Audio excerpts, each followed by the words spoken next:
Oke, halo, Hai, hai, selamat malam semuanya.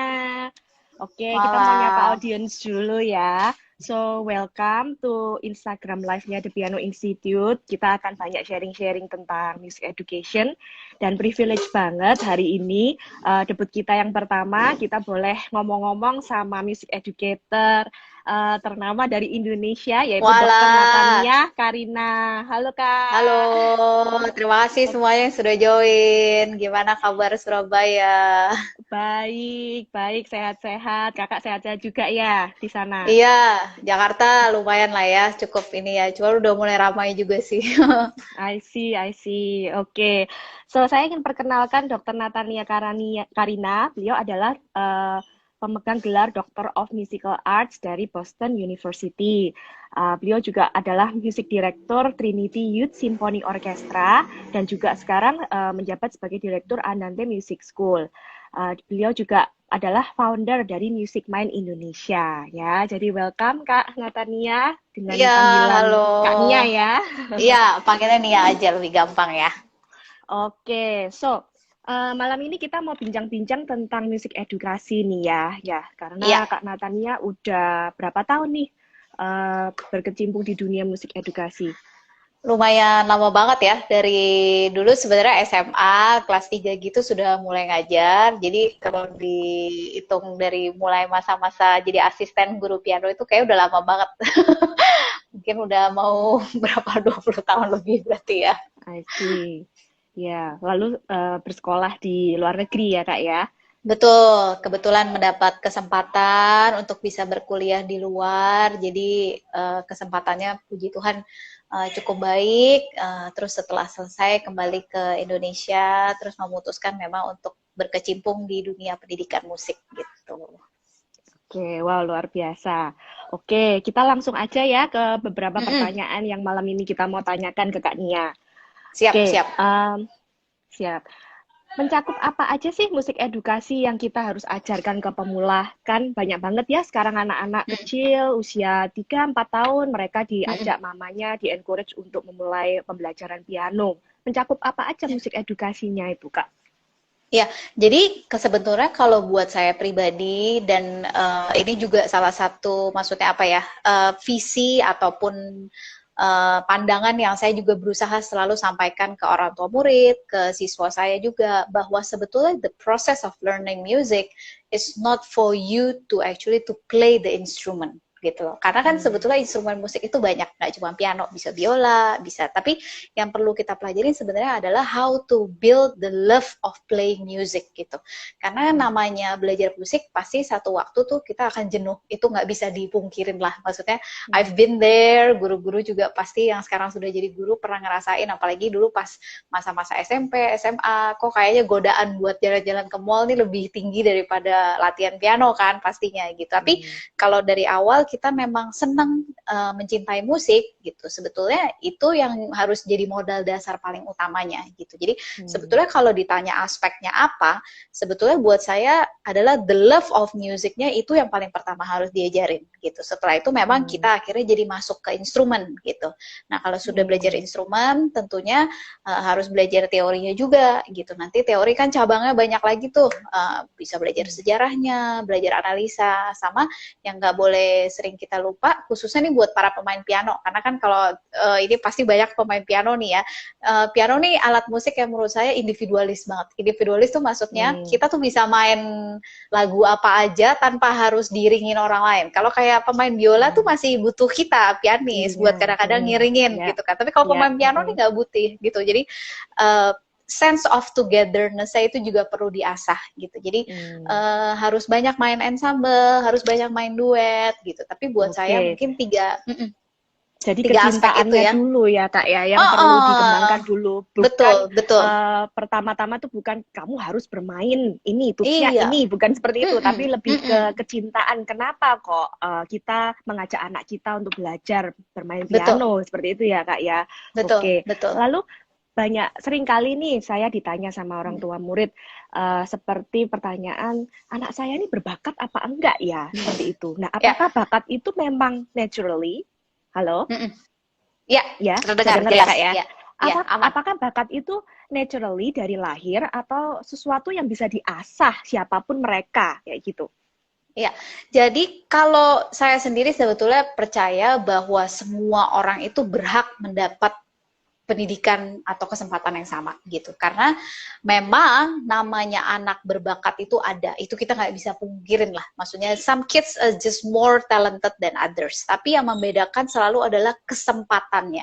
Jadi dalam arti gini, bahwa seorang Mozart dia tidak akan pernah bisa jadi Mozart kalau dia tidak pernah mendapat kesempatan untuk belajar piano. Nah, kadang-kadang kita sebagai orang dewasa atau mungkin sebagai orang tua, kita yang sudah menutup kesempatan ini gitu loh. Jadi belum apa-apa kita nggak percaya sama prosesnya gitu, jadi baru belajar sebentar gitu, mungkin baru belajar 1 bulan, aduh enggak lah kayaknya nggak berbakat gitu, padahal untuk melihat bakat kita butuh lebih dari 1 bulan, paling enggak aja tuh kita harus nyoba 6 bulan sampai 1 tahun baru kita tahu apakah anak ini berbakat atau enggak gitu. Kalau dia pun berbakat, kalau tidak diimbangin dengan latihan yang cukup, nggak diimbangin dengan support dari orang tua, ini juga susah banget gitu. Jadi it's always a combination between talent, between support from the parents, between hard work juga gitu. Karena ya, karena banyak muridku terus terang yang tidak masuk di kategori so-called people talented gitu. Talented itu kan some kids are just very talented lah ya. Maksudnya bisa langsung main, bisa denger ini itu gitu. Tapi some of my student nggak masuk kategori ini, tapi justru mereka belajar musiknya sangat jangka panjang gitu. Bahkan dia kuliah ke luar negeri sampai bela-belain beli digital piano, sampai dia bawa biolanya gitu. Karena dia bilang itu stress reliever banget buat dia gitu. Sehari-hari harus belajar kuliah, harus mungkin belajar biologi apa gitu. Tapi dia masih punya musiknya dia gitu. Jadi talent for me is not everything sih. It's more hard work dan support dari parents ya khususnya. I see. Dan juga kecintaan musik yang tadi diomongin di awal ya. Iya, benar itu banget. Yang membuat seseorang kepingin berlatih dan bermain musik secara terus-menerus long last gitu ya Kak ya. Betul. Karena kalau kita cinta sama musiknya, lah itu dia. Maksudnya aku seneng banget gitu murid-muridku kadang-kadang belum tentu dia kuliah musik loh. Banyak murid-muridku juga nggak kuliah musik, kuliah normal, kuliah bisnis, kuliah manajemen gitu. Tapi dia pulang Indo selalu sempetin mampir gitu. Aduh mau dong belajar 1 lagu gitu. Karena buat dia ya dia begitu cintanya sampai dia akhirnya nggak bisa meninggalkan itu lagi gitu. Itu udah jadi big part of his or her life ya. Oke, wow. Amazing ya. Oke, lalu tadi kakak ada sebut tentang music theory, pembelajaran selain belajar alat instrumen itu sendiri. Bisa dijelaskan lebih detail nggak? Kenapa kita harus belajar music theory selain hanya menguasai instrumen itu aja, kayak gitu? Ya, wah kalau ngomongin teori nih bahasannya panjang banget nih. Soalnya teori ini benci-benci cinta ya kita sama teori ya. Tapi kita beruntung zaman sekarang buku teori udah bagus-bagus banget, pakai stiker, pakai warna-warni. Jadi rasanya sih udah nggak boleh jadi halangan lagi untuk belajar teori. Cuman saya selalu ngasih tahu murid saya, ngasih tahu orang tua murid, gampangnya tuh gini logikanya. Kita kalau belajar di sekolah nggak mungkin kan kita bisa belajar tanpa kita bisa membaca hurufnya gitu loh. Nah kadang-kadang belajar membaca huruf itu tidak cukup dengan hanya di practical lesson gitu loh, bahwa ada hal-hal lain yang kita harus ketahui, misalnya aksidental atau apa. Nah itu kadang-kadang kalau di practical lesson karena anak-anak tuh kan cepat banget menangkapnya, terutama telinganya kan itu bagus banget ya. Jadi kadang-kadang mereka melakukan itu tanpa sadar gitu loh, karena saking hearingnya begitu bagusnya. Nah itu dibelajarinya di mana? Belajarnya di teori. Jadi I cannot emphasize how important it is to learn theory, very very important. Cuman memang belajar teori ya nggak perlu buru-buru juga gitu kan, toh perjalanannya masih panjang, tapi tetap harus dibelajarin meskipun pelan-pelan karena ya semua dasarnya di situ gitu. Kira-kira kayak seperti belajar bahasa ya. Kalau misalnya kita mau belajar bahasa baru, misalnya bahasa Inggris, untuk berbicara fasih itu kita perlu belajar grammarnya dulu, ya kan? Pronunciation-nya dulu, vocabnya. Begitu juga dengan musik ya Kak ya. Jadi untuk bermain satu instrumen itu, piano khususnya, kita juga harus mengerti dulu latar belakangnya, backgroundnya, membaca note itu aja kita harus belajar teori dulu ya Kak ya. Betul. Jadi memang maksudnya banyak sih, khususnya untuk murid yang sudah lebih advance gitu ya. Nantinya ada tuh masa di mana seluruh yang Anda pelajarin di teori itu aturannya akhirnya dipatahin gitu. Kan kita kalau belajar di teori, kalau habis dari chord 4 harus ke chord 5 gitu. Tapi nanti ada lagu yang dari chord 5 harus ke chord 4 gitu loh. Ini kok jadi beda sama teori? Karena ya karena at the end of the day kita belajar teori itu ibaratnya kita bangun rumah supaya fondasinya bagus. Nah, nanti kalau rumahnya udah jadi bagus, hiasannya itu tinggal kita atur. Tapi minimal rumahnya dulu harus jadi. Oke, ya. Lalu kalau ngomongin teori dan praktek, selama kakak punya pengalaman mengajar nih mulai dari beginner ya, itu kira-kira berapa persen kira-kira murid itu harus diarahkan untuk belajar praktek dan teori? Wah, kalau ditanya berapa persen, menurut saya 100%. Jadi nggak boleh ada alasan murid nggak belajar teori. Mungkin memang gini, khususnya buat orang tua ya, kalau ini ada orang tua yang nyimak, it's okay to learn theory a bit late. Maksudnya dalam arti tentunya misalnya kayak saya sangat kesulitan ngajarin apa kan ada tuh satu ketuk, seperempat, setengah, itu kan berkaitannya sama pecahan kan sebetulnya kan. Maksudnya tentunya akan sangat susah mengajarkan logika pecahan sama anak TK gitu. Even though anak TK-nya nih sudah mainnya udah bagus lah gitu. Tapi kan susah banget kita untuk ngajarin logika matematikanya itu karena pelajaran sekolahnya dia aja belum nyampe. Nah, kalau memang kasusnya seperti ini jangan khawatir, ditunda aja sampai memang logika matematikanya dia sudah nyampe untuk belajar pecahan gitu. Jadi kita ajarkan apa yang bisa kita ajarkan dulu, tapi ya nanti logika pecahannya ya belakangan aja. Jadi teorinya ya teori sederhana dulu aja seperti misalnya recognizing treble clef, recognizing ini berapa ketuk gitu. Tapi nggak usah sampai masuk terlalu detail. Ini 1/4 tambah 3/4, wah pasti kasihan karena sekali mereka dia. Sendiri belum diajarin di sekolah ya Kak ya. Iya. Cuman kalau ngomong berapa banyak teori harus difokuskan waktu mereka memulai pembelajaran alat musik itu harus sama, seimbang dengan prakteknya ya Kak ya. Jadi nggak boleh diminorkan teori ini ya. Iya, nggak boleh diminorkan. Kesannya memang sepele banget gitu, tapi itu mungkin ini juga mau sharing khususnya buat parents juga atau buat teman-teman yang mau kuliah musik gini. Kita dalam hidup kita nggak pernah tahu kita mau jadi apa. Dulu saya pengennya jadi engineer. Saya nggak kebayang saya mau kuliah musik. Tapi saya merasa saya sangat beruntung bahwa saya diberi kesempatan untuk belajar musik dengan baik. Jadi dalam arti saya nggak pernah menolak untuk belajar teori gitu. Tapi ketika akhirnya dalam hidup saya membuat keputusan, oke, saya mau kuliah musik, itu nggak ada rasa penyesalan gitu. Rasa penyesalan tuh maksudnya dalam arti gini, karena saya banyak sekali punya murid advance khususnya yang ketika dia mau memutuskan dia mau kuliah musik, itu baru kayak kejar-kejaran belajar teori gitu loh. Karena dulu nggak pernah belajar kan, cuman praktek, mainnya bagus, tapi nggak pernah belajar. Nah, ketika kita dihadapkan di situasi di mana kita akhirnya mau kuliah musik, nah ini baru kayak pada nyesel, aduh tahu gitu dulu nyicil teori, jadi nggak perlu kejar-kejaran 3 bulan nih, padahal udah mau ujian saringan masuknya atau apa gitu. Jadi kadang-kadang kayak gitu juga harus dipertimbangkan juga ya. Bukannya kita berharap semua student kita jadi musician gitu, tapi tapi at least when you reach that point in your life, when you need them, kita butuh teori ini, kamu nggak nyesel kalau dulu kamu nggak belajar, gitu kan. Jadi seperti pembekalan yang nggak ada salahnya kan belajar teori mulai dini kan, nantinya kan pasti akan berguna juga gitu ya Kak ya. Iya. Oke. Lalu keuntungan apa yang murid bisa dapat kalau mereka itu belajar tentang musik edukasi secara keseluruhan dari awal? Jadi mereka mempunyai seperti diberi pendidikan tentang musik teori, lalu mengerti tentang elemen-elemen musik dari kecil. Jadi mereka tidak hanya belajar bermain piano saja. Nanti keuntungannya apa Kak ke depannya itu? Keuntungannya sih jelas berbeda banget dengan anak-anak yang hanya belajar sebagian ya. Maksudnya sebagai contoh ini ada beberapa metode pengajaran di musik yang memang hanya berfokus misalnya sama hearing gitu. Jadi anak bisa main lagu hanya berdasarkan apa yang dia dengar. Dia jadi nggak gitu bisa baca gitu. Ini contoh aja gitu. Tapi kita harus hati-hati, berarti ini kan ada sesuatu yang kita kompromikan gitu. Nah, ketika ada sesuatu yang kita kompromikan, ini biasa akan jadi batu sandungan di masa depan gitu.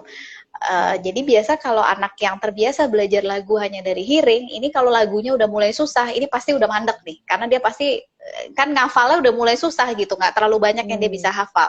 Nah, sama pendidikan musik secara general juga seperti itu. Jadi apa yang kita tunda, apa yang kita kompromikan itu selalu menjadi batu sandungan buat kita di masa depan. Misalnya kayak minggu lalu kebetulan orkestra saya lagi belajar lagu itu loh, Frozen 2 Into the Unknown.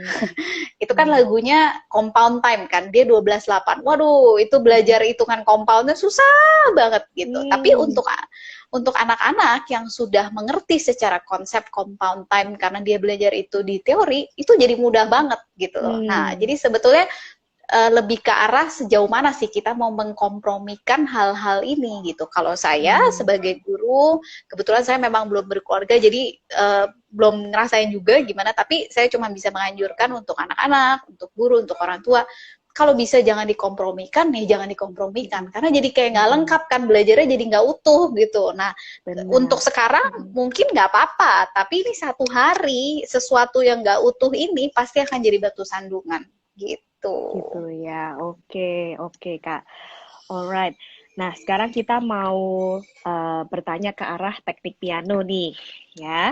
Nah, Kakak tadi bercerita kalau ada banyak murid-muridnya itu yang sedang persiapan sekolah di luar negeri, mau audisi ke konservatori atau mau mempersiapkan lah audisi atau apalah untuk ke jenjang kuliah itu ya. Nah, ngomongin teknik piano, dalam suatu lagu seperti Mozart atau Beethoven contohnya, Kakak kan juga konduktor ya, juga mempunyai orkestra gitu. Murid-murid kan harus bisa memproyeksikan suara instrumen kan, seperti gubahan sonata itu. Nah, tapi murid-murid ini tidak pernah bermain alat musik lain. Mereka tidak pernah merasakan tune-nya violin itu bagaimana, besun itu bagaimana, klarinet itu gimana, nggak have no idea. Tapi gimana nih sebagai pianis Tikli tekniknya harus bagaimana nih Kak supaya ngerti? Ya, wah ini pertanyaan bagus banget nih, saya suka banget. Jadi ini especially for advanced students ya. Memang kadang-kadang nih itu kayak tadi saya bilang piano nih harus hati-hati banget. Ini alat yang super individualis. Saya sendiri juga pianis. Cuman saya beruntung saya bisa berkecimpung di dunia orkestra. Jadi ketika misalnya profesor saya ngomong gitu, oh ini di bagian ini bayangkan seperti strings gitu, saya kebayang gitu. Tapi seperti tadi Kak Catherine juga ngomong ya, gimana kalau kita aja nggak kebayang? Nah sebenarnya solusinya ada dua menurut saya. Ketika saya dulu masih kecil, nyari les biola itu susah banget terus terang. Saya salah satu hal yang paling saya sesalin adalah I never pick up actually other instruments besides piano gitu. Kalau if I could have the time untuk turn back time, aduh kayak saya mau deh belajar klarinet lah, basun lah, itulah apalah ya. Karena memang main piano ini very lonely gitu, dan kalau kita bisa main second instrument itu juga bagus ya, karena kan itu menambah wawasan juga. Jadi if you have the time, if you have the privilege, please pick up a second instrument, khususnya buat pianis gitu. Saya senang banget kalau lihat ada teman bisa as a pianis, dia juga jadi main di orkestra juga, dia main biola. Jadi kalau ada waktunya, ada kesempatannya, belajar second instrument. Kalau tidak ada, salah satu-satunya cara adalah harus banyak denger recording. Jadi memang buat kita kadang-kadang, maksudnya gini, kita nggak boleh mengkotak-kotakan musik dalam arti saya pianis cuma mau denger lagu piano. Nah itu paling nggak boleh tuh. Jadi sebagai pianis, kita juga harus buka wawasan, harus banyak denger symphony, harus banyak denger violin, sonata gitu. Jadi karena ya itu, kalau tidak pernah kita denger, kita nggak akan pernah ngerti maksudnya. Karena harus kita ingat, komposer-komposer besar yang kita pelajari zaman sekarang, misalnya seperti Beethoven atau Mozart, itu segala sangat aware, mereka sangat tahu, dan they do work and write for orchestra music gitu. Jadi ya kita harus bisa mengaplikasikan itu. Kalau kita tidak punya privilege-nya untuk to work with real orchestra, berarti kan kita harus ganti itu jadi recording.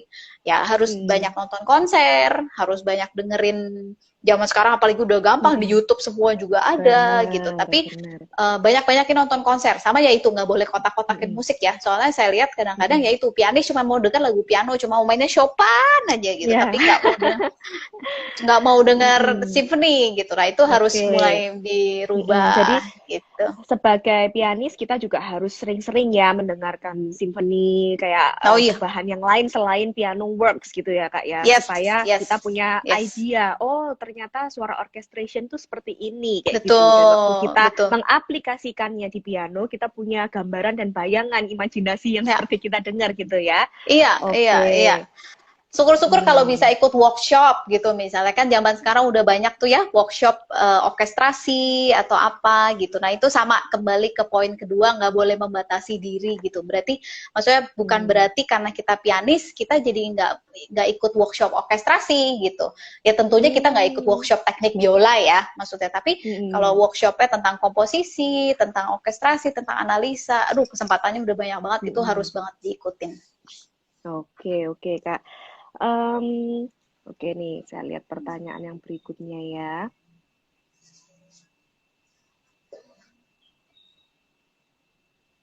Oke, lalu mengenai history nih Kak, penting nggak ya kalau murid nih belajar suatu lagu gitu ya, mereka haruskah mengerti tentang history atau latar belakangnya komposer ini, lagu ini, kenapa diciptakan, kapan zamannya, penting nggak Kak menurut Kak Nia? Bukan penting lagi, sangat penting. Tapi ini mungkin karena saya guru sejarah dulu, kebetulan saya dosen sejarah ya. Jadi mungkin ini agak sedikit agak sedikit subjektif gitu. Tapi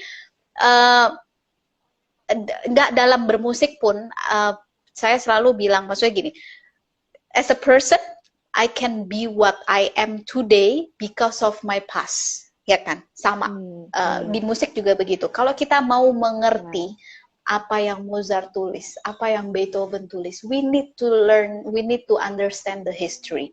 Mungkin kesana sepele, aduh ngapain belajar sejarah, hafalan semua. Tapi sayangnya nggak begitu, apalagi for advanced students. Kalau Anda memang mau serius dan mendalami di musik ya. Maksudnya, you have to know when Beethoven wrote Eroica Symphony, situasi Eropa lagi apa gitu. Bahwa ada revolusi Prancis, yang sampai akhirnya dia punya satu keinginan untuk menulis sebuah simfoni yang berkaitan dengan pahlawannya dia, Napoleon gitu. Jadi hal-hal seperti itu. Atau misalnya, kayak selama ini lagu klasik paling terkenal apa sih kalau nggak Canon in D for Alice gitu kan. Anda harus tahu gimana Beethoven itu selalu putus cinta, gimana dia nggak pernah sukses punya woman in his life ya kan, sampai akhirnya dia dedicate one of the song untuk si Alice ini, for Alice gitu, atau Moonlight Sonata gitu. You will never understand kalau we never actually learn the history gitu. Jadi sejarah membuat kita lebih memahami lagunya, dan dengan kita memahami lagunya, kita bisa memberikan interpretasi yang lebih baik terhadap lagu itu. Gitu. Jadi I cannot emphasize how important it is to learn the history. Meskipun cuma sedikit gitu ya kadarnya ya, memang nggak perlu sampai hafal tahun gitu. Ya tahun zaman sekarang udah gampang lah di Google. Tapi at least you have to know what's happening at the time, komposernya, situasi hidupnya lagi gimana. Karena kita juga perlu ya, komposer ini adalah human gitu. They been through a lot of things in their life. Mungkin hari ini dia lagi susah, hari besok dia lagi senang. Nah itu dengan kita mengerti itu, we can play the song better gitu. Jadi it's very important. I cannot emphasize more how important history ya. Oke, jadi penting banget ya sejarah atau history, latar belakang suatu gubahan atau komposer lah ya, apapun yang mau kita pelajari atau kita mainkan. Nah, jadi kakak kan ngomong poinnya, jadi music theory itu penting, elemen dalam musik edukasi itu semuanya penting, termasuk sejarah dan semuanya. Lalu ini mungkin pertanyaannya saya role-nya sebagai parent, karena saya juga punya anak gitu kan ya. Nah, gimana nih cara membagi? Biasanya tuh normally my student gitu lessonnya kebanyakan 1 minggu sekali. Lessonnya 45 menit sampai 1 jam, ya kan? Dimana kita akan membahas lebih ke permainan, dari skills, dari lagu-lagunya. Waktunya bagaimana ya membagi kalau kita mau mengajarkan juga music elemennya, dari music education-nya, dari teorinya, dari sejarahnya, itu bagaimana Kak? Iya. Jadi kalau secara teori dulu, kalau di sekolah, di kampus gitu waktu kuliah musik gitu, kalau kita belajar pedagogi, idealnya tuh memang kalau piano lesson tuh dibagi gitu, katanya harusnya 10% teori, berapa persen ini apa segala macam. Tapi honestly setelah berkecimpung sendiri di dunia pendidikan, ngajar, Miss Catherine juga ngajar, pasti juga tahu kadang-kadang ngebenerin satu lagu aja satu lesson nggak selesai gitu ya, apalagi mau belajar music history gitu ya. Tapi zaman sekarang kita juga sudah cukup beruntung, buku-buku pedagogi, buku-buku piano itu kan udah bagus. Jadi kadang-kadang kalau kayak saya lihat tuh di buku student saya, misalnya dia belajar lagu Ode to Joy, di da da da da di de. Nah itu biasa ada sedikit cerita tentang Beethoven. Nah kadang-kadang kita jadi guru, kita jadi orang tua, nah itu kita suka ngelewatin hal-hal yang kayak gitu tuh. Jadi udah yang penting main lagunya aja gitu. Iya. Nah itu sebenarnya termasuk yang tadi saya bilang di awal, to love the music itself gitu. Jadi memang harus kesannya memang buang waktu. Nah ini yang penting untuk orang tua. Some parents actually think when the teacher doing this, kesannya seperti gurunya membuang waktu. Nah ini yang saya nggak setuju gitu. Jadi terus terang beberapa parents mengukur, oh saya sudah bayar uang les mahal, kenapa jadi ngomongin tentang Beethoven begini gitu. Saya maunya anak saya main piano gitu. Nah ini yang harus agak hati-hati gitu, bahwa to actually menumbuhkan love of the music nggak cukup dengan hanya kita main pianonya aja gitu loh. Jadi ya itu kadang-kadang bahkan di buku kan udah ditulis tuh cerita Beethoven gini-gini. Nah itu kalau memang harus disempatkan 1-2 menit aja untuk kita baca, kita bahas sedikit sama murid. Kesannya memang buang waktu, tapi believe me it's a big investment in life. Karena kenapa? Oke, semua pasti di Surabaya dan di Jakarta familiar ya sama ujian EBRSM. Ujian EBRSM grade 1 sampai grade 4 easy, nggak ada pertanyaan history.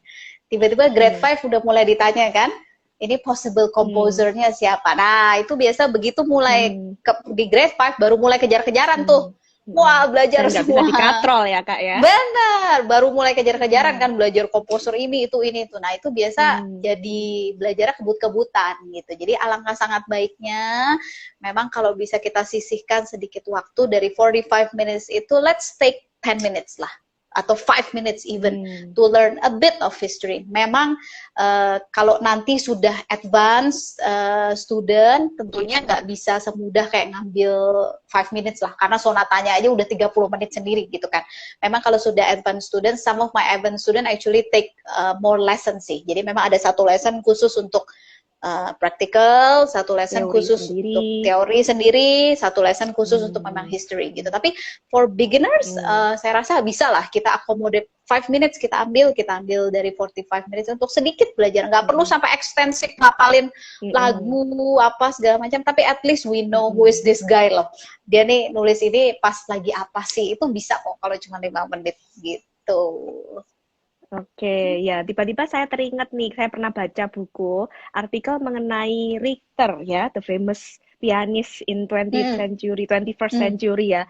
Dia bilang kalau untuk menjadi concert pianis itu kita tidak harus melulu hebat di pianonya aja. Maksudnya kita nggak bisa 24 jam setiap hari berlatih pianonya aja. Tapi kita juga harus membuka wawasan, belajar tentang banyak hal di dunia ini untuk menjadi seorang concert pianis yang sukses. Jadi penting banget ya Kak ya untuk mengetahui hal-hal di luar teknik itu sendiri ya. Betul, itu penting. Apalagi ini ya, maksudnya saya juga mau buka wawasan, kadang-kadang memang tidak enaknya, saya nggak tahu kalau kurikulum di Surabaya berbeda sama di Jakarta, tapi harusnya sama lah ya, kan kurikulumnya nasional. Kurikulum sekolah di Indonesia itu beda banget sama di luar. Jadi maksudnya gini, untuk kita yang di Indonesia, hampir bisa dibilang semua pengetahuan musik yang kita mau belajar, itu kita dapat dari tempat les. Sedangkan kalau di luar, oke, belajar praktikalnya di tempat les.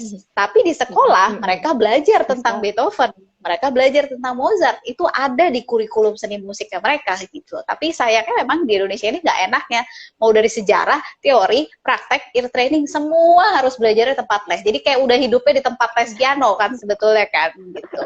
Jadi ya memang ya harus pinter-pinter ukur waktu gitu ya, terutama ya for advanced student, kalau Anda betul-betul memang mau menjadikan ini sebagai karir, atau Anda memang nantinya mau mengajar. Nah ini hal-hal kayak gini udah harus mulai dipikirin banget gitu, karena ya itu lagi-lagi kita mengajar bukan cuman to teach your student to play the instrument, to make them actually love what they play. Itu yang paling penting sih menurut saya. Menumbuhkan kecintaan mereka terhadap musik ini lebih penting ya daripada pembelajaran itu sendiri, karena kalau cuma belajar mereka lifespan-nya mungkin hanya sebentar gitu Kak ya, nanti bosan atau sudah kesibukan lain atau usianya udah tambah remaja, tambah gede, udah punya fokus lain kayak gitu Kak. Tapi yang membuat anak itu bisa tetap terus berlatih dan mau berkembang dalam musik itu adalah kecintaan dan passion-nya mereka. Ya Kak ya. Karena namanya bosen, menurut saya itu is a very human thing ya. Maksudnya kadang-kadang kita lupa, maksudnya as a teacher, as a parents khususnya gitu, kita lupa bahwa it's very human untuk berasa bosen gitu. Nah, ya itulah pentingnya, maksudnya kalau memang anak itu saya ngambil dari contoh saya aja lah, saya selalu ngambil contoh dari saya gitu. During my high school time gitu, pastilah ada lah ya males gitu kan, les piano gitu kan. Mama saya gampang, ya udah kalau kamu les piano berhenti, pianonya jual aja gitu kan. Terus ketika saya dihadapkan oleh ancaman itu, saya jadi kayak, hah, piano dijual, jadi nggak bisa main piano lagi dong gitu. Terus kayak, oh, I don't actually wanna stop gitu, ya udah deh latihan gitu. Tapi maksudnya bahwa meskipun saya males, tapi I actually love playing it, gitu kan. Emang kontradiktif ya, tapi because I love it, that's why saya nggak mau berhenti les piano, gitu. Meskipun males, gitu ya. Tapi malesnya untung akhirnya jadi terdorong berkat, memang tetap masih mau main pianonya lah, gitu. Oke, jadi juga berkat mama yang ngancem ya, akhirnya bisa jadi Tania yang sekarang. Pasti. Ini saya selalu bilang ke semua orang tua, kalau ada orang tua yang nyimak, honestly, apalagi kalau very young children, we're talking about kayak under 12, sejujurnya menurut saya itu yang ngeles bukan anaknya, itu yang ngeles adalah orang tuanya. Yang ngeles orang tuanya itu maksud saya gini, sejauh mana pengorbanan kita sebagai teacher, sebagai parents, kita mau anak ini mendapat pendidikan musik yang bagus. Soalnya kadang-kadang gini, to be honest, kadang-kadang ada, murid saya sekarang lagi nggak ada yang begini, tapi ada gitu, saya tahu misalnya murid guru lain, aduh Miss, sorry, anaknya nggak ngeles, saya lupa anterin gitu, misalnya orang tuanya lupa anterin gitu. Jadi, ya pastinya gitu, bergantung banget sama orang tua, karena anak ini kan belum bisa berangkat sendiri ke tempat les, ya kan? Kecuali kalau udah SMA, murid saya SMA, kadang-kadang kalau rumahnya deket, dia bisa naik sepeda atau apa gitu, gampang. Tapi kenapa saya bilang 90% lesnya di tangan orang tua? Ya karena anak ini masih harus diantar, masih harus di-encourage, ayo berangkat ngeles, ayo latihan. Nah, itu kadang-kadang kita pastinya sebagai parents, capek kan untuk ngingetin, untuk nganterin. Nah itu kenapa 90% di tangan orang tua tuh ya salah satunya begitu. Jadi for parents, please jangan menyerah gitu. There will be time ketika memang anaknya sendiri nanti mau berangkat kok. Bener banget ya.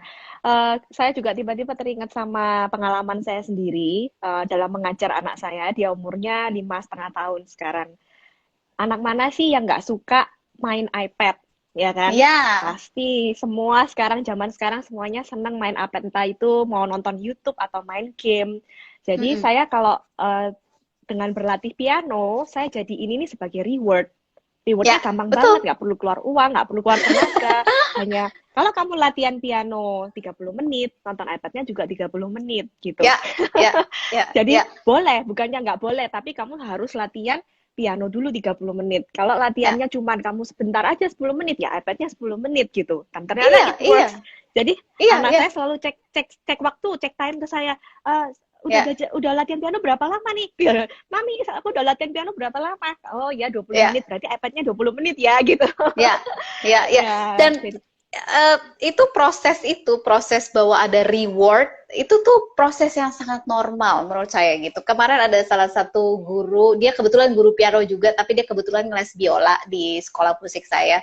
Dia lucu deh, mamanya WhatsApp, aduh anaknya kangen datang ke Andante, soalnya kalau datang ke Andante bisa ke Alfamart, kata dia.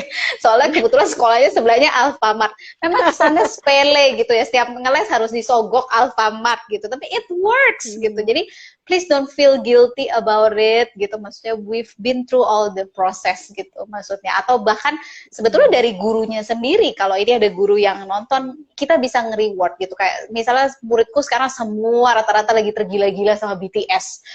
Make it as a reward gitu. Saya bilang, oke, kalau kelar lagu ini, Miss kasih lagu BTS. Wah, itu langsung semangat 45 belajarnya, biar dia bisa belajar lagu BTS-nya gitu loh. Jadi jangan feel guilty about the reward gitu menurut saya. Itu memang salah satu taktiknya kok gitu. Gitu ya. Wow, oke. Lalu barusan kita bahas tentang mungkin murid yang anak-anak pemula ya Kak ya, yang dimana orang tuanya masih harus support, harus nemani, harus kayak terus mereka nganterin dan segala macam. Sampai di titik mana kira-kira seorang murid ini bisa kita beri flexibility dalam menentukan kecintaannya terhadap musik ini? Apakah Ya, faktor usia, apakah faktor level atau grade atau apa? eh, faktor yang paling gampang memang biasa diukur dari usia ya. Usia nih dalam arti tentunya kematangan pola berpikir segala macam itu menjadi faktor yang paling gampang lah gitu. Maksudnya saya rasa kalau anak SD gitu ya, dari 10 murid yang saya punya paling cuma satu yang memilih les piano ketimbang main iPad. Gampangnya kan begitu. Tapi kalau sudah SMA, dia kan pasti harus dihadapkan sama beberapa pilihan gitu. Nah, itu saya ngambil tolak ukur misalnya dari orkestra yang saya asuh gitu. Kebetulan memang orkestra yang saya asuh ini, Trans Orkestra, umurnya variatif banget. Mulai dari umur paling kecil ada yang 10 tahun mungkin, yang paling gede itu ada sampai 27, 28. Ini kan umurnya lebar banget. Nah, bisa dibayangkan bahwa misalnya kayak tahun lalu kita kan mau ikut festival ke Vienna, orkestranya gitu. Dan itu kan latihannya nggak cukup seminggu sekali. Jadi selama hampir 6 bulan, bayangin setengah tahun, mereka tuh harus ngorbanin seminggu 3 kali untuk latihan orkes. Hari Jumat untuk latihan gabungan sama saya, mereka ada hari sectional sendiri untuk sama teman sectionnya dia, masih ada latihan tambahan hari Minggu. Nah, hari Minggunya ini bayangin itu dari jam 11 pagi sampai jam 4 sore selama itu.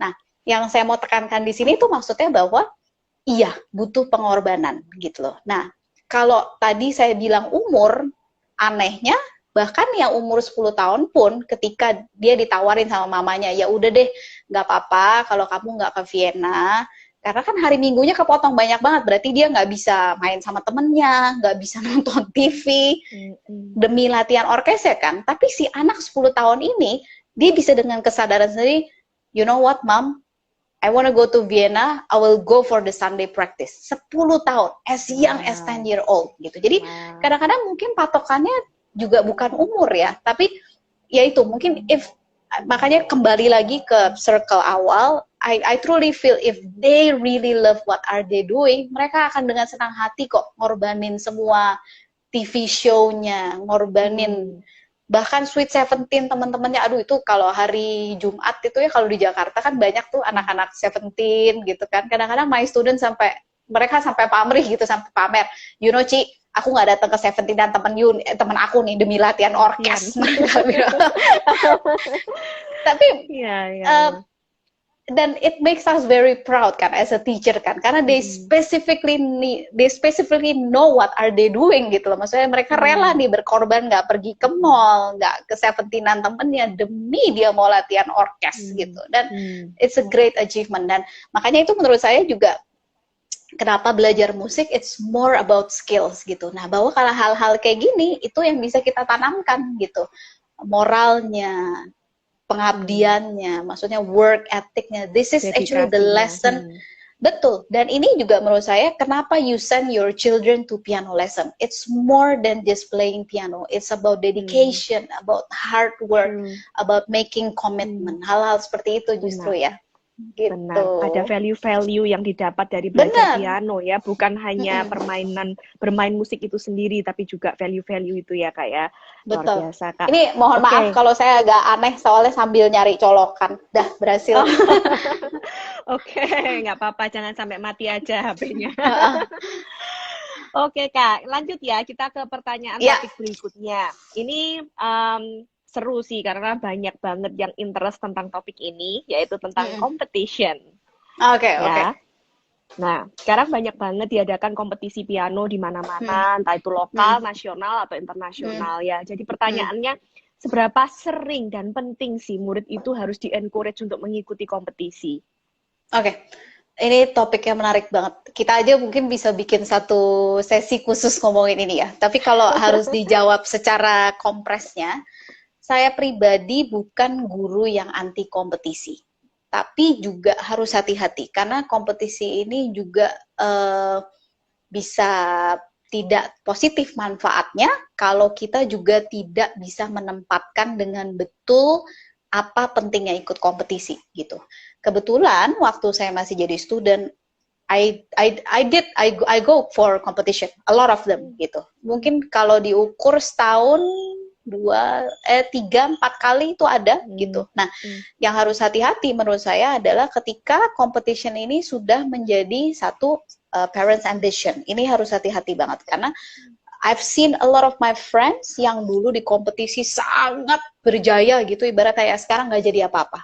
It's very sad for me gitu. Malah yang kesannya biasa-biasa aja malah lebih ada karir di dunia musik, khususnya mau berkarir di dunia musik ya. Jadi kompetisi we should always take it very carefully, maksudnya dalam arti joinlah kompetisi memang yang kompetisi bagus. Karena banyak memang sadly sekarang kompetisi yang kurang bagus. Kurang bagus sih maksudnya gini, saya pernah kebetulan ditawarin jadi juri di satu kompetisi, dia kasih saya lagu wajibnya gitu ya, lagu wajibnya dia bilang gini, lagu wajib yang pertama adalah Bach Invention, lagu wajib yang kedua itu Chopin Etude, tapi itu maksudnya dalam kategori yang sama. Nah, sebagai pendidik kan kita tahu nih bahwa Bach Invention dan Chopin Etude ini nggak satu level kan, jauh banget. So something wrong about this competition gitu loh. Tapi untuk beberapa, terutama buat parents ya, karena kan tentunya parents pasti lebih nggak aware hal-hal kayak gini. Nah, ini adalah tugas kita sebagai gurunya yang harus memfilter hal-hal kayak gini. Jadi if you feel that bahkan bahan kompetisinya aja nggak oke, nah ini something wrong about the competition. Dan daripada cuman ikut demi menang, I always say to my student, nggak apa-apa, nggak usah ikut, nanti kita cari yang oke gitu. Atau mungkin the judges, itu juga sekarang patokan cukup penting ya, kita cari yang judgesnya bagus gitu. Jadi terus juga khususnya buat young children, kita harus bisa ngomong dari sekarang bahwa ikut kompetisi itu adalah satu tantangan. Tantangan tuh dalam arti ketika you're not winning doesn't mean that you lose gitu. Nah itu yang sedihnya kan itu kan, ketika kita tidak menang, it seems that you're a loser gitu loh. Bahwa nah itu yang saya nggak ngerti gitu. Bukan nggak ngerti, maksudnya itu yang suka kasihan gitu loh. Bahwa mereka jadi sampai kapan sih kita mau taruh anak ini untuk selalu mereka jadi someone that losing gitu loh. Jadi ya buat saya yang penting harus berimbang, dan ingat nggak boleh ngeles hanya to go for competition. Itu juga I totally against it gitu. Sama my student kadang-kadang saya mau ngeles karena saya mau ikut kompetisi. Itu honestly I will say no gitu, karena ya it's against my principles gitu loh. Bahwa karena saya mau ketika murid saya pergi ujian, ketika murid saya pergi kompetisi, they really can play, they really wanna go for it. Dan ketika you're not winning, it's okay, you still win anyway. For example, tadinya dia nggak bisa main sebuah sonata ini dengan rapi, ketika dia memaksa dirinya untuk ikut kompetisi, akhirnya jadi mainnya rapi banget kan. It is the achievement, the prosesnya itu sebetulnya di situ. Urusan dia menang atau enggak, itu urusan belakangan gitu. Jadi very tricky memang ya. Jadi kompetisi itu tidak bisa dibuat menjadi patokan atas perkembangan seorang anak ya Kak ya, dan juga tidak bisa dibuat jaminan kalau menang sekarang beruntun besarnya nanti mereka akan menjadi pianis handal gitu, sama sekali nggak bisa ya Kak ya. Benar-benar tidak ada jaminan ya, karena itu ya maksudnya lagi-lagi berkaca dari pengalaman saya sendiri, banyak teman-teman saya yang ini sesama kita masih kecil gitu ya, menang kemana-mana. Sekarang malah nggak, ya saya bukan bilang nggak sukses ya, tapi maksudnya ya nggak jadi apa-apa gitu loh. Maksudnya jadi kan kasihan kan, maksudnya they sacrifice their childhood gitu, mungkin sampai gila sekali, sampai ngorbanin sekolah, ngorbanin apa gitu. Jadi ya menurut saya pengorbanannya harus sebanding aja sih gitu. Oke Kak, thank you. Ini udah ada kayak time remaining gitu. Apa ntar lagi kita off dulu, terus kita lanjut lagi gitu ya Kak ya? Oke. Ya, sampai ketemu lagi soon. Halo. Halo lagi Kak. Thank you ya. Oke. Nggak lama lagi, waktunya tinggal 15 menit. Kita bertanya yang sekarang lagi happening dengan musik edukasi, karena sekarang lagi ada pandemi. Jadi kebanyakan semua lesson diadakan secara online ya Kak ya. Kakak sendiri juga banyak mengajar online nih sekarang. Hampir 90% ya. 90%, oke. Baru aja nih hari ini, tadi ada orang tua murid yang nanya ke saya, kalau anaknya ini mulai luntur encourage-nya, semangatnya luntur sejak adanya online lesson ini. Kebetulan murid Ya. saya ini juga masih kecil, usianya 6 tahun. Nah, mungkin ada tips ya Kak ya, gimana Hmm. supaya kita menjaga atau bisa memotivasi murid ataupun orang tua juga bisa men-encourage anaknya, supaya dengan adanya online lesson ini, anak-anak tetap bersemangat berlatih dan mau belajar Ya. piano. Ya.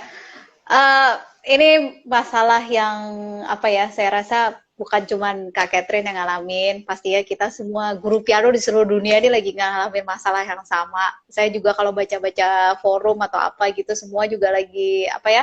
Maksudnya this pandemic actually really hard, hit us really hard ya. Jadi yang penting yang pertama nggak boleh sedih dulu kalau buat ada parents yang nonton gitu, karena it's very normal. Maksudnya especially for these kids gitu, mereka yang sehari-hari bisa keluar, sehari-hari bisa ngobrol sama gurunya, ngobrol sama temennya, sekarang kayak harus di rumah, semua cuman bisa belajar online. Jadi yang paling pertama pokoknya jangan sedih dulu gitu. It's very normal gitu. Jadi you're not the only one. Itu yang paling penting buat saya pertama gitu. Karena kadang-kadang kalau kita belum apa-apa udah berasa aduh kenapa cuma anak saya gitu. No, you're not the only one gitu. Nah, cuma mungkin tipsnya buat saya yang paling pertama itu gini, kebanyakan saya lihat anak-anak itu mulai luntur semangat belajarnya ketika mereka nggak punya jam belajar yang rutin gitu. Jadi kadang-kadang saya lihat dengan adanya online ini juga ada sedikit kompromi dari segi waktu ngeles gitu. Waktu ngeles maksudnya gini, biasa ngelesnya hari Rabu jam 4 gitu. Nah ini Tetap kayak bisa berubah-berubah. geser dikit, bisa berubah, bisa. Nah ini anak namanya anak menurut saya gitu, dia jadi mulai coba-coba gitu loh. Coba-coba maksudnya ya udah deh mungkin hari ini enggak, tapi besok iya gitu. Jadi at least buat murid saya memang saya pastiin jamnya gitu. Oke, we stick to kayak Friday 1 o'clock ya, unless memang ada sesuatu yang sangat urgent gitu. Jadi mungkin itu tips pertama saya, bisa punya scheduling yang tetap normal. Jadi buat menghindari ganti-ganti itu. Karena kalau schedule ganti-ganti, biasa dengan sendirinya anak jadi berasa dia bisa nego gitu. Dia jadi punya kekuatan untuk to actually menggeser jamnya gitu. Itu yang pertama. Terus tips yang kedua, saya nggak tahu gimana pelaksanaannya di Surabaya gitu, tapi kalau seperti di Jakarta kan sama sekali sebetulnya nggak boleh gitu kan untuk datang gitu. Dan anehnya beberapa murid saya justru dengan adanya online lesson ini malah jauh lebih semangat daripada dia ketemu saya langsung. Nah itu saya lihat salah satunya karena mereka senang bereksperimen sama teknologi gitu. Jadi mereka kirimin saya audio, mereka latihan, mereka kirim video gitu. Jadi pesannya memang sepele gitu. Jadi di luar waktu lesson yang umum sama saya yang tatap muka seperti saya sama Kak Catherine gini, biasa saya bilang, ayo dong kirimin Miss video latihanmu gitu. Nah itu biasa sama dia dikirimin gitu, dan itu lumayan membantu, malah dia jadi rajin ngirim video ya. Itu yang kedua. Terus yang ketiga, akhir-akhir ini saya banyak encourage anak-anak untuk bikin itu loh yang lagi rame di Instagram, virtual challenge lah, apa kayak duet-duet virtual gitu. Itu lumayan banget menurut saya untuk jadi penyemangat untuk mereka. Jadi ada sebenarnya ya fungsinya sama kalau kayak kita mau nyiapin murid untuk konser kan ya. Kalau konser kan juga gitu kan. Jadi ada sesuatu yang dinanti-nantikan lah untuk mereka gitu. Karena memang situasinya very frustrating for everyone gitu. Semua serba gitu. Jadi diharapkan dengan adanya challenge kecil ini, jangan susah-susah challenge-nya, lagu-lagu sehari-hari aja yang biasa dipelajarin, tapi mungkin bisa diduetin sama temennya, atau bahkan duet sama gurunya, atau bahkan bisa duet sama mamanya, kalau yang mamanya mungkin bisa main piano gitu. Itu sangat membantu banget buat murid ya, at least gitu. Jadi mungkin 3 tips itu sih kalau dari saya. Sama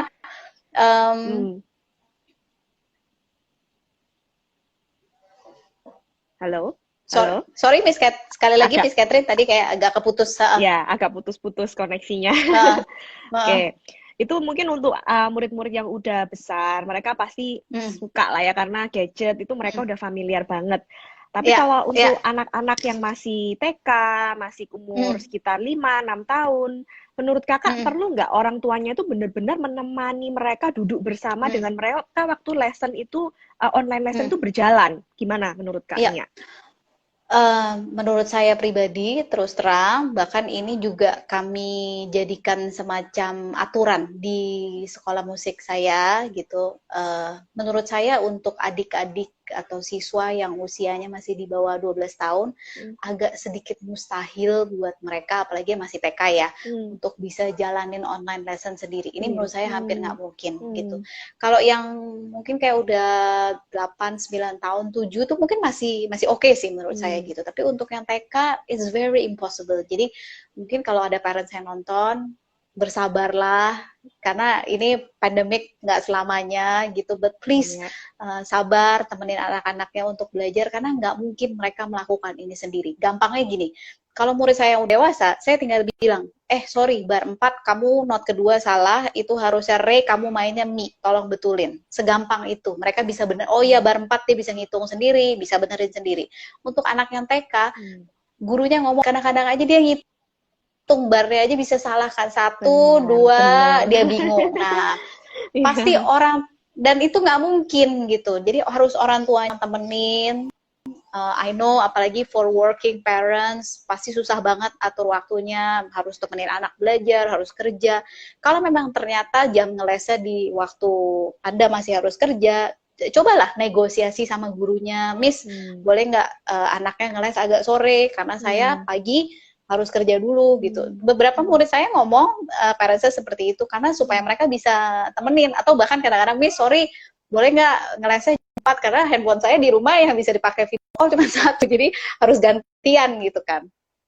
Intinya sih menurut saya building a good communication ya, building a good communication ini penting banget, bahkan sama guru gitu. Jadi kita semua sama-sama ngerti situasinya. Tapi iya, nggak mungkin, mohon maaf banget untuk parents-parents yang masih TK, anaknya emang harus sabar banget untuk bisa temenin.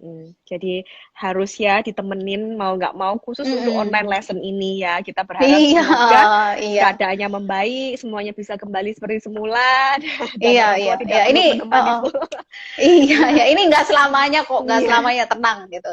Tapi mungkin ini juga ya, banyak orang tua juga kemarin sharing hal yang positif, justru dengan adanya pandemik ini ya mereka juga lebih punya banyak quality time sama children-nya juga kan. Benar.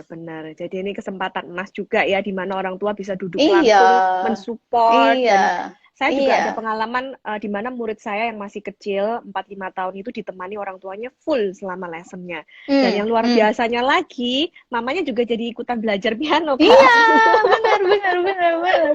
benar. Iya. Oke, ya. Wow, luar biasa ya. Sesi malam ini benar-benar bermanfaat banget. Kita belajar banyak dari Kak Nia. Sama-sama. Saya ucapkan terima kasih banget Kak Nia udah mau spare time-nya untuk bagi-bagi, bincang-bincang dengan kita tentang hal perihal musik edukasi dan sharing ilmu-ilmunya. Kita harap Kak Nia juga terus sukses dengan apapun yang dilakukan di Jakarta, dan stay healthy juga Kak ya. Iya, pasti dong, harus stay healthy terus ya. Pokoknya yang tadi saya bilang, kalau buat parents yang sabar, I know it's a very hard time for you, tapi it's okay. Maksudnya don't feel bad gitu. Kayak tadi giving reward, hal-hal kayak gitu. Dan for piano teachers juga, kalau ada yang nyimak, sama sabar juga. This not be forever. Yang penting kita sendiri sebagai teacher harus tetap semangat gitu, karena kalau kitanya nggak semangat, student juga pasti akan berasa kalau kita nggak semangat. Iya, bener banget. Jadi semangat ya sama, para teachers. Iya, sama tadi ya, teori nggak boleh lupa ya, teori. Penting banget teori, semua yang berbau musik edukasi itu penting banget, bukan hanya bermain piano aja gitu Kak ya. Meskipun kecil porsinya nggak apa-apa, tapi yang penting harus tetap ada, nggak apa-apa. It's okay, porsinya kecil pun nggak masalah. Oke, baiklah. Thank you so much Kak Nia. Iya, sama-sama. Thank you ya. Bagi semua audiens yang udah join di IG Live sharing session The Piano Institute malam ini, thank you. Semoga bermanfaat apa yang kita bincangkan. Kalau kalian suka dan merasa mau join lagi, ntar tanggal 4 Juni kita akan adakan lagi sesi sharing ini dengan teman saya dari Australia, Dr. Fatje Jambasian. Dia adalah concert pianist dan dia akan menceritakan tentang bagaimana life as a concert pianist. Oke, Wow, wow, wow, wow, nggak see you sabar. Itu menarik banget again. pasti. Ya, thank you See you ya again semua. next week. Bye bye. Ya.